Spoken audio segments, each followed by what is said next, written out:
പ്രിയപ്പെട്ടവരെ, ഈ ദൈവവചന ശുശ്രൂഷ ചെയ്യുമ്പോൾ ഞങ്ങളുടെ ആഗ്രഹമാണ് ദൈവത്തിൻ്റെ വചനം എല്ലാവരിലും എത്തണം എന്ന ഒരാഗ്രഹം. ദൈവവചനം അനേകർ കേൾക്കാൻ ഇടയാകണം എന്ന ഒരാഗ്രഹം. പ്രിയപ്പെട്ടവരെ, ഈ വീഡിയോ നിങ്ങൾക്ക് ഇങ്ങനെയൊരു നിയോഗം, ഒരാഗ്രഹമുണ്ടെങ്കിൽ സാധിക്കുന്നിടത്തോളം ആളുകളിലേക്ക് ഷെയർ ചെയ്യാം. ദൈവവചനം എല്ലാവരും കേൾക്കാൻ ഇടയാകണം എന്ന ആഗ്രഹമുള്ള നിങ്ങൾക്കും ഓരോ വചനപ്രഘോഷണത്തിൻ്റെ വീഡിയോകളും അനേകരിലേക്ക് നിങ്ങൾക്കും ഷെയർ ചെയ്യാൻ പറ്റും. പ്രാർത്ഥിക്കാം. തുടർന്നുള്ള ദൈവവചന ശുശ്രൂഷയ്ക്കായി പ്രാർത്ഥനയോടെ നമുക്കൊരുങ്ങാം. ശ്രദ്ധിക്കുക, ഈശോയുടെ അടുത്തേക്ക് വന്ന ആരെയും ഉപേക്ഷിച്ചിട്ടില്ല. ഈശോയുടെ അടുത്തേക്ക് വന്ന ആരെയും അവിടുന്ന് മാറ്റി നിർത്തിയിട്ടില്ല. ഈശോയുടെ അടുത്തേക്ക് വന്ന ആരെയും ഇവിടെ നിന്ന് ഇറങ്ങിപ്പോകാൻ പറഞ്ഞിട്ടില്ല. ഈശോ എല്ലാവരെയും സ്വീകരിച്ചു. എല്ലാവരുടെ ജീവിതത്തിലും അനുഗ്രഹത്തെ കൊണ്ടുവന്നു. സങ്കീർത്തനം 7-ാം അധ്യായം 10-ാമത്തെ വാക്യം: ഹൃദയ നിഷ്കളങ്കതയുള്ളവരെ രക്ഷിക്കുന്ന ദൈവമാണ് എൻ്റെ പരിച. ഹൃദയ നിഷ്കളങ്കതയുള്ളവരെ രക്ഷിക്കുന്ന ദൈവമാണ് എൻ്റെ പരിച. അതിനകത്ത് ദൈവത്തിൻ്റെ സ്വഭാവമുണ്ട്. രക്ഷിക്കുന്ന, നിങ്ങളേതവസ്ഥയിലാണെങ്കിലും ദൈവവചനത്തിൻ്റെ ശക്തി നിങ്ങളെ രക്ഷിക്കാൻ, ഈ അവസ്ഥയിൽ നിന്ന് കരകയറ്റാൻ കാരണമാകും. സാധിക്കുമെങ്കിൽ നമ്മുടെ കണ്ണുകളെ അടച്ച് തുടർന്നുള്ള ദൈവവചന ശുശ്രൂഷയ്ക്കായി പ്രാർത്ഥനയോടെ നമുക്കൊരുങ്ങാം. ദൈവം നിങ്ങളെ സഹായിക്കട്ടെ. നിങ്ങളുടെ പ്രതിസന്ധികളിൽ ദൈവം ഇറങ്ങി വരുന്ന അനുഭവമുണ്ടാകട്ടെ. ഒരാൾ പറഞ്ഞു, ഞാൻ പുറമേ ചിരിക്കുന്നേ ഉള്ളൂ, പുറമേ ഞാൻ ചിരിക്കുന്നു എന്ന് മാത്രമേ ഉള്ളൂ, എൻ്റെ അകം മുഴുവൻ ആകെ സങ്കടത്തിലാണ്. അനേകം ആളുകൾ അങ്ങനെയാണ്, പുറമേ ചിരിക്കുന്നു എന്ന് മാത്രമേ ഉള്ളൂ. ചില ആളുകൾ പറയില്ലേ, ഞാൻ ചില കാര്യങ്ങൾ ആലോചിക്കുമ്പോൾ എനിക്ക് ഭയം തോന്നുന്നു, ചില കാര്യങ്ങളെക്കുറിച്ച് ഞാൻ ചിന്തിക്കുമ്പം എൻ്റെ ഉറക്കം നഷ്ടപ്പെടുന്നു, ചില കാര്യങ്ങളെക്കുറിച്ച് ഞാൻ ചിന്തിക്കുമ്പം എനിക്ക് എൻ്റെ മനസ്സ് നിയന്ത്രണം വിട്ടുപോകുന്നു, ഞാൻ നിൽക്കുന്ന സ്ഥലം കുഴിഞ്ഞു പോകുന്ന പോലെ എനിക്ക് തോന്നുന്നു, ഞാൻ നിൽക്കുന്ന സ്ഥലം കുഴിഞ്ഞു പോകുന്നത് പോലെ. ഇനിയൊരു കാര്യം ശ്രദ്ധിക്കുക, നിങ്ങൾ കണ്ണുകളടയ്ക്കുമ്പോഴോ ശാന്തമായിരിക്കുമ്പോഴോ ഏത് കാര്യമാണോ നിങ്ങൾക്ക് ഭയം തോന്നുന്നത്, ഏത് കാര്യമാണോ നിങ്ങളുടെ മനസ്സിനെ ദുഃഖത്തിൽ ആഴ്ത്തുന്നത്, ഏത് വിഷയത്തെ ചിന്തിക്കുമ്പോഴാണോ നിങ്ങളുടെ ഹൃദയത്തിൽ അമിതമായ ഉത്കണ്ഠ വരുന്നത്, പല കാര്യങ്ങളാകാം. ഒരുപക്ഷെ എൻ്റെ ഭാവിയെ ഓർക്കുമ്പം എനിക്കതൊരു ഭയം തോന്നും. നിങ്ങളുടെ പണി തീരാത്ത വീടിനെക്കുറിച്ച് ചിന്തിക്കുമ്പം നിങ്ങൾക്ക് എന്തൊക്കെയോ ഉത്കണ്ഠകൾ തോന്നുന്നു. നിങ്ങളുടെ മക്കളുടെ ഭാവിയെക്കുറിച്ച് ചിന്തിക്കുമ്പം നിങ്ങളുടെ ഉറക്കം നഷ്ടപ്പെടുന്ന അനുഭവം ഉണ്ടാകുന്നു. ചിലപ്പോൾ ചിലർ പറയും, എൻ്റെ വീടിന് വേണ്ടി കിടക്കുന്ന ഭീമമായ കടം, അതിനെക്കുറിച്ച് ഓർക്കുമ്പം ഞാൻ നിൽക്കുന്ന സ്ഥലം കുഴിഞ്ഞു പോകുന്നത് പോലെ എനിക്ക് തോന്നുന്നു. 100 കാര്യങ്ങൾ ഉണ്ടെങ്കിലും 100 കാര്യങ്ങളുണ്ട്, അതിൽ 99 പ്രശ്നമുള്ള കാര്യങ്ങളാണ്. ഒരു കാര്യം മാത്രമേ സന്തോഷിക്കാനുള്ളൂ. അങ്ങനെ ഒരു സാഹചര്യത്തിലാണെങ്കിലും ഇന്ന് കേൾക്കുന്ന വചനം ആ മേഖലകളിൽ ഏത് കാര്യം ചിന്തിക്കുമ്പോഴാണോ നിങ്ങൾക്ക് ഭയം തോന്നുന്നത്, ആ വിഷയത്തിൽ ദൈവം പ്രവർത്തിക്കുന്ന ദിവസമാണ് ഈ വചനത്തിലൂടെ. ഏത് കാര്യം ഓർക്കുമ്പോഴാണോ നിങ്ങൾക്ക് ആകുലതയുണ്ടാകുന്നത്, ആ വിഷയത്തിൽ ദൈവം ഇടപെടും. സാധിക്കുമെങ്കിൽ നിങ്ങൾ ചിന്തിച്ചു നോക്കുകയെ, ചിലപ്പോഴെങ്കിലും നിങ്ങൾ പറയും, ആ വിഷയത്തെക്കുറിച്ച് എന്നോട് പറയുകയേ ചെയ്യരുത്, ആ വിഷയം എന്നെ ഓർമ്മപ്പെടുത്തരുത്, ഞാൻ അതിൻ്റെ മുകളിലൊന്ന് ജീവിക്കാൻ പഠിച്ചുകൊണ്ടിരിക്കുകയാണ്. അതൊരു ജീവിക്കാൻ പഠിക്കലല്ല. നിങ്ങളെ വിഷമിപ്പിക്കുന്ന, നിരുത്സാഹപ്പെടുത്തുന്ന, നിങ്ങളുടെ ജീവിതത്തിലേക്ക് സങ്കടങ്ങളെ കൊണ്ടുവരുന്ന ആ ഒറ്റ കാര്യത്തെ ഈശോയുടെ കരങ്ങളിലേക്ക് കൊടുത്ത് ഒരു നിമിഷം പ്രാർത്ഥിച്ച് ദൈവവചനം കേൾക്കുകയാണ്. ഈ ദൈവവചനം പരിശുദ്ധാത്മാവിൽ നിറഞ്ഞതാണെങ്കിൽ അത് മനസ്സിലാക്കാനും പരിശുദ്ധാത്മാവിൻ്റെ സഹായം വേണം. ദൈവവചനത്തെക്കുറിച്ച് പറയുന്നത് അത് പരിശുദ്ധാത്മ നിവേശിതമാണെന്ന. അങ്ങനെയെങ്കിൽ കേൾക്കുന്ന നിങ്ങൾക്കും ഒരു സാധാരണ എന്തോ ചില കാര്യങ്ങൾ കേട്ട് ഏതോ ഒരു മൂഢ സ്വർഗത്തിലെത്തിക്കുക എന്നുള്ളതല്ല ഈ വചന ശുശ്രൂഷയുടെ ലക്ഷ്യം. ദൈവവചനത്തിലൂടെ നിങ്ങളെ ഒരാശ്വാസത്തിൻ്റെ മൂഢ സ്വർഗത്തിൽ കൊണ്ടുപോയി എത്തിക്കുക എന്നുള്ളത് ഒരു ഭാഗമല്ല. പക്ഷെ നിങ്ങൾ കേൾക്കുന്ന ഈ വചനം നിങ്ങളുടെ ഏതു കാര്യത്തിലും ഇടപെടുന്ന, പരിശുദ്ധാത്മാവ് സഹായിക്കുന്ന അനുഭവത്തിലെത്തിക്കും. സാധിക്കുമെങ്കിൽ കരങ്ങൾ ഉയർത്തി ഈ നിമിഷങ്ങളിൽ ഞങ്ങൾ പ്രാർത്ഥിക്കുകയാണ്. ഒരുമിച്ച് ഞങ്ങൾ സ്തുതിക്കുന്നു. ഹല്ലേലൂയ. കർത്താവേ, ഞങ്ങൾ ഒരുമിച്ച് പ്രാർത്ഥിക്കുന്നു. കേൾക്കുന്ന വചനം ഞങ്ങൾക്ക് പ്രയോജനപ്പെടാൻ പ്രാർത്ഥിക്കുന്നു. ഈ വചനം കേൾക്കുന്ന നിങ്ങളിൽ ദൈവിക സ്പർശനമുണ്ടാകാൻ പ്രാർത്ഥിക്കുന്നു. ദൈവത്തിൻ്റെ സൗഖ്യം ലഭിക്കാൻ പ്രാർത്ഥിക്കുന്നു. പരിശുദ്ധാത്മാവിൻ്റെ ഇടപെടലുണ്ടാകാൻ പ്രാർത്ഥിക്കുന്നു. ഈ വചനത്തിലൂടെ ദൈവവചനത്തിൻ്റെ ജീവന്റെ ശക്തി, ജീവന്റെ ഉണർവ് നിങ്ങളിൽ പ്രവർത്തിക്കട്ടെ. അവിടുന്ന് തൻ്റെ വചനത്തെ അയച്ചു, അവിടുന്ന് തൻ്റെ വചനത്തെ കൊടുത്തു. അത് കൃപയ്ക്ക് കാരണമായി. ഞങ്ങൾ സ്തുതിക്കുന്നു. ഹല്ലേലൂയ. യേശുവേ, യേശുവേ ആരാധന. ഹല്ലേലൂയ. ഈശോയിൽ ഏറ്റവും പ്രിയപ്പെട്ടവരെ, ദൈവവചനമാണ് കേൾക്കുന്നത്. അത് ഏറ്റവും പ്രധാനപ്പെട്ട കാര്യമാണ്. ദൈവവചനം കേൾക്കാൻ പ്രയോജനപ്പെടുത്തുന്ന നിങ്ങളുടെ ഈ സമയത്തെ വരെ ദൈവം മാനിക്കും.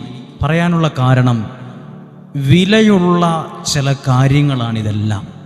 ദൈവവചനം കേൾക്കുന്നതും പ്രാർത്ഥിക്കുന്നതും സ്വർഗത്തിൻ്റെ കണ്ണിൽ വിലയുള്ളതാണ്.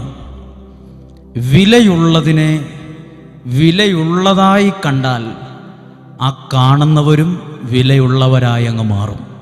അല്ലെങ്കിൽ ദൈവം അവരെ വിലയുള്ളവരാക്കി മാറ്റും. അങ്ങനെയെങ്കിൽ ദൈവവചനം കേൾക്കുന്ന നിങ്ങൾക്ക് ഈ സമയം വിലപ്പെട്ടതാണെങ്കിൽ നിങ്ങളുടെ ജീവിതവും ദൈവം വിലയുള്ള ഒന്ന് ആക്കി മാറ്റും. ഹല്ലേലൂയ. യേശുവേ നന്ദി. പ്രിയപ്പെട്ടവരെ, ഒരു ചെറിയ കാര്യം പറഞ്ഞ് ദൈവവചന ശുശ്രൂഷ ആരംഭിക്കട്ടെ. അതായത്, കാറ്റും പ്രതികൂല സാഹചര്യങ്ങളും മഴയുമൊക്കെ വരുമ്പം മരങ്ങൾ വീഴാതെ നിൽക്കുന്നതിൻ്റെ കാരണം എന്തായിരിക്കും? അതിൻ്റെ ഇലയുടെ പച്ചപ്പ് കൊണ്ടാണോ കാറ്റ് വന്നപ്പോൾ പിടിച്ചു നിന്നത്? ആ മരത്തിൻ്റെ ആ തണ്ടിൻ്റെ ആ വണ്ണവും ആ ബലവും കൊണ്ടാണോ പിടിച്ചു നിന്നത്? ശക്തമായൊരു കാറ്റ് വീശിയപ്പോൾ ആ മരം ഒരുപാട് ഇലകളുള്ളത് കൊണ്ടാണോ വീഴാതെ നിന്നത്? ആ മരത്തിൽ ഒരു 10-25 ശിഖരങ്ങളുള്ളത് കൊണ്ടാണോ പിടിച്ചു നിന്നത്? അല്ല. ഇലകൾ കൊണ്ടോ ശിഖരങ്ങളുടെ പ്രത്യേകത കൊണ്ടോ അതിൽ ഉള്ള ഫലങ്ങളുടെ പ്രത്യേകത കൊണ്ടോ ഒന്നുമല്ല. കാറ്റും പ്രതികൂല സാഹചര്യങ്ങളും വന്നപ്പം ഒരു മരം ആടി ഉലഞ്ഞപ്പോഴും നിലത്ത് വീഴാതെ പിടിച്ചു നിൽക്കാൻ കാരണം അതിൻ്റെ വേരുകളാണ്. അതിൻ്റെ വേരുകളാണ്. വേര് അത് മണ്ണിൻ്റെ അടിയിലാണ്, കാണത്തില്ല. ആ വേരെത്രമാത്രം ആഴമുള്ളതും പരന്നുമുണ്ടോ അതിനെ വീഴ്ത്താൻ വലിയ പാടാണ്. ഇതുപോലെ പ്രിയപ്പെട്ടവരെ, നമ്മൾ കേൾക്കുന്ന വചനം ഒറ്റ നിയോഗമായതിന് ദൈവത്തിലുള്ള എൻ്റെ ആശ്രയത്വത്തിൻ്റെ വേര് കുറച്ചുകൂടി ഒന്ന് ആഴപ്പെടണം. ദൈവവചനത്തിൽ എൻ്റെ ജീവിതം ശരിക്കും വേരൂന്നുമ്പം പ്രതിസന്ധികളൊന്നും വരികയില്ലെന്നല്ല, അത് വന്നാലും നമ്മുടെ ജീവിതത്തെ മറിച്ചിടാൻ, പരാജയപ്പെടുത്താൻ, വീഴ്ത്താൻ കഴിയില്ല. ഇലയ്ക്ക് എന്തേരെ പവറുണ്ട്, ശിഖരങ്ങൾ എത്രണ്ണമുണ്ട്, അതിനെന്തേറെ പൊക്കമുണ്ട്, എന്തേറെ വണ്ണമുണ്ട്, കാഴ്ചയ്ക്ക് എങ്ങനെയുണ്ട്, ഇതൊന്നും ഇതിൻ്റെ ഒരു പങ്കും വഹിക്കുന്നില്ല. നമുക്കെത്ര പഠിപ്പുണ്ട്, സൗന്ദര്യമുണ്ട്, ജോലിയുണ്ട്, വീടുണ്ട്, പണമുണ്ട്, ബാങ്ക് അക്കൗണ്ടുണ്ട്. ഇതൊന്നും പ്രതിസന്ധികളിൽ അതിജീവിക്കാൻ എപ്പോഴും പ്രയോജനപ്പെടണമെന്നില്ല. അത് വളരെ കാര്യമാണ്. അതുകൊണ്ട് നമ്മൾ കേൾക്കുന്ന വചനം, ആ വചനത്തിനകത്ത് നമ്മുടെ ജീവിതം ഇങ്ങനെ ആഴപ്പെടണം. അതാണ് ദൈവവചന പ്രഘോഷണത്തിൻ്റെ ഒരു നിയോഗം നിങ്ങൾക്ക് തരാനുള്ളത്. ഹല്ലേലൂയ.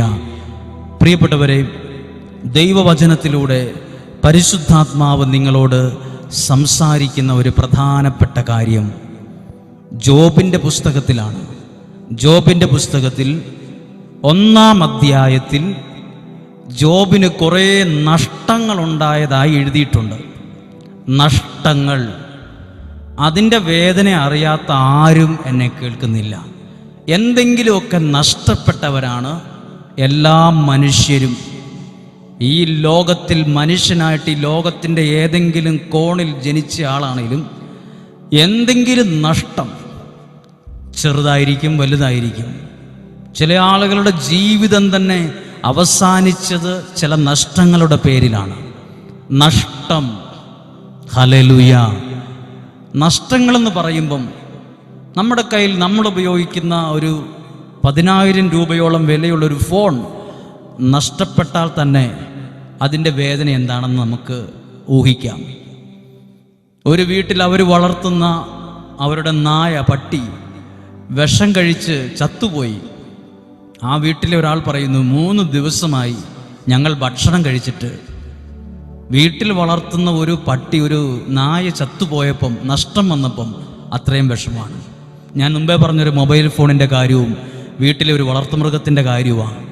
ജോബിന് നഷ്ടപ്പെട്ടത് ഇങ്ങനെ 2 ചെറിയ കാര്യമല്ല.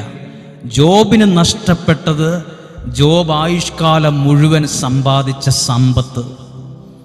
ജോബിൻ്റെ ജീവിതത്തിൽ നഷ്ടപ്പെട്ടത് ജോബ് സൂക്ഷിച്ചിരുന്ന ജോബിൻ്റെ കുടുംബത്തിലെ പല വിലയുള്ള കാര്യങ്ങൾ.